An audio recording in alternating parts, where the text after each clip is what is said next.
There were two fellows that were great friends in the neighborhood like Roger was talking about. And they both went off to a business, and after a while, one of them stayed in the business, and we'll say it was John. And the other fellow went off on his own to see how his business would go and make his own way in life. But this fellow John ended up in the business that he stayed in, falling and having a serious accident. But as he was brought in to ER at a hospital, they looked at him. The fella had a fall from about 60 feet, scaffolding tower. And you know, that's not any fun. And they had to put the pieces together.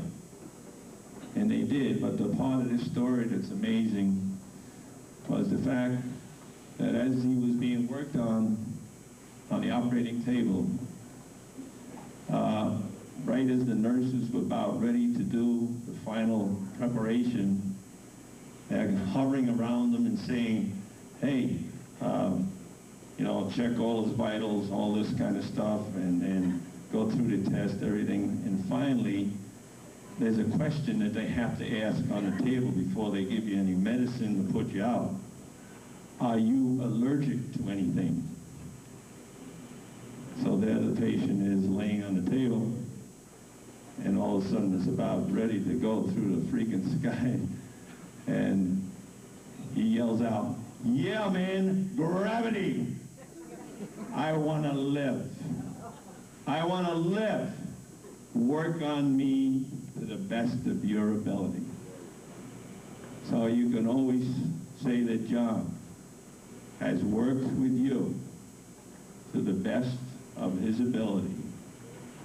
And he's going to be in those hands to be working and watching for you people down the road. I have to read because my daughter called today.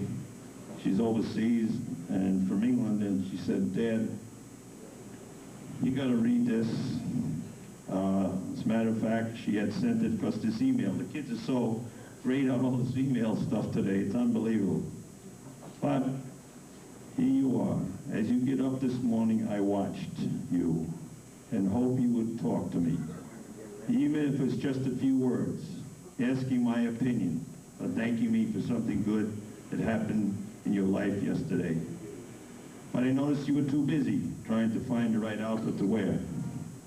When you ran around the house getting ready, I knew there would be a few moments for you to stop and say hello, but you were too busy. At one point, you had to wait 15 minutes with nothing to do except sitting in a chair. When I saw you spring to your feet, I thought you wanted to talk to me, but you ran to the phone and called a friend to get the latest gossip instead. I watched patiently all day long with all your activities. I guess you were too busy to say anything to me. I noticed that before lunch, you looked around and maybe you felt embarrassed to talk to me. That is why you didn't bow your head. You glanced 3 or 4 tables over. You noticed some of your friends talking to me briefly before they ate, but you didn't. That's okay. There's still more time left. I hope you will talk to me yet. You went home, and it seemed as if you had lots of things to do. After a few of them were done, you turned on the TV. I don't know if you like TV or not. Just about anything goes there. You spent a lot of time each day in front of it, thinking about anything, just enjoying the show. I waited patiently again as you watched the TV and ate your meal, but again you didn't talk to me. Bedtime, I guess you felt too tired. After you said goodnight to your family, you plopped into bed and fell asleep in no time. That's okay, because you may not realize it, but I'm always there for you. I've got patience, more than you will ever know. I even want to teach you how to be patient with others as well. I love you so much that I wait every day for a nod, a prayer, a thought, a thankful part of your heart. It's hard to have a one-sided conversation while you are getting up once again. And once again I will wait with nothing but love for you, hoping that today you will give me some time. Have a nice day. your friend, God. And taking on the role, one of my duties for ASA, Amateur Softball Association of America in Berkshire County, and one of my goals has been to keep this whole county united in recreation ball, especially softball. John has more than carried his weight over the years. So right here and now, I have a certificate of appreciation for being the softball commissioner, which I called him, of this North County for over 20 years, thereby receiving the title of Deputy Commissioner for North Adams under ASA, signed this day, November 2nd, 2001, signed by the State Commissioner, John Marchese, myself, Ed Lally. This is for you, John. The tribute is all yours.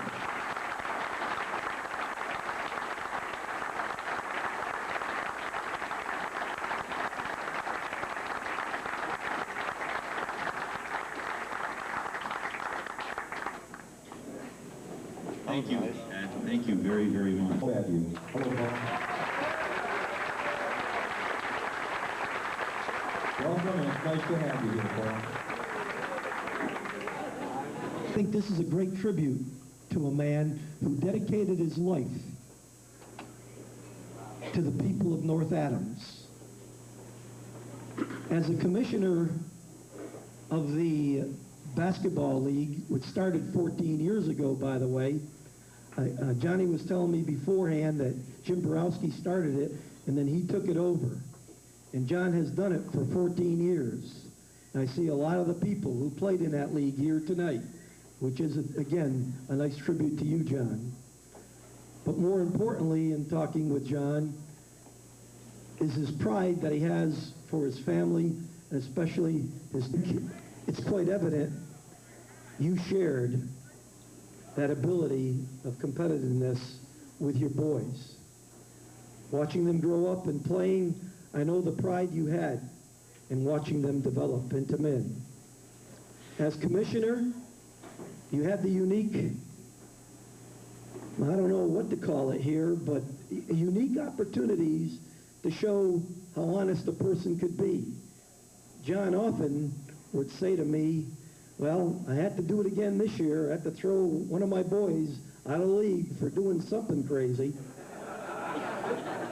It was either kicking a ball onto State Street or not agreeing with a referee's call. But no matter what, John's integrity for the league always was maintained. He did something for people that we all can share today. And without that, I think our community wouldn't be the same without a person like John Georgie. I use the word competitor, again, John, because I had the pleasure of playing with you and against you. And I think the highest compliment that I can give you is, when I was playing with you, it was the most fun I ever had. When I played against you, it wasn't much fun. John had a unique way. I've witnessed it a number of times. He's one of the few athletes who could get angry and get better. I remember many a times that just being your friend is more meaningful to me than anything I can relate to right now. I know this community is extremely proud of you. I know your sons, your family are proud of you, but more importantly, if you look out in that audience right now, you look out there, there are many people who you were a coach to and who you have trained in their own way. I take this opportunity to wish you only the best, and I'm sure that the competitiveness that you exhibited throughout your life will take you into the future. God bless.